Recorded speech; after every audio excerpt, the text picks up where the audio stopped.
ciyaartii shan u dhaxaysay Hirshabelle iyo Galmudug isweynka garoonka waxaa kaaga daran sida loo soo buuxiyay. Marka waxaa waa markii ay soo guuleysteen Galmudug.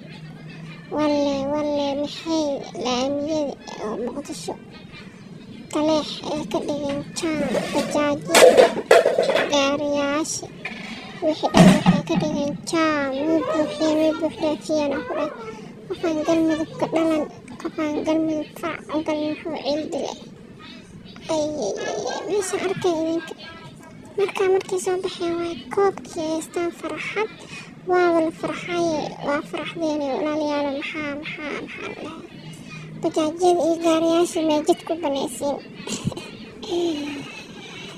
Anyway waxaa idin leeyahay hambalyo dadkayga waxaa idin leeyahay hambalyo guul iyo geeri waa ka dhameyseen fahanteen socodtiin ilaah idin maceeyo.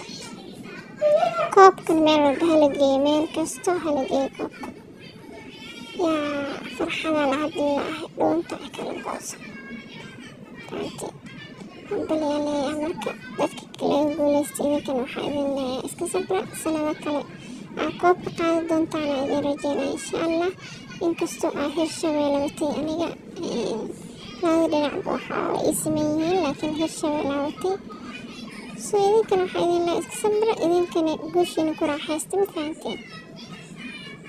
maxaan dhahaa laamiyada iyo suuqyada xoogaa jaamka kala yareeya dadaa shaqo usoo doontaan oo bariiskooda kasoo dhacsadaan.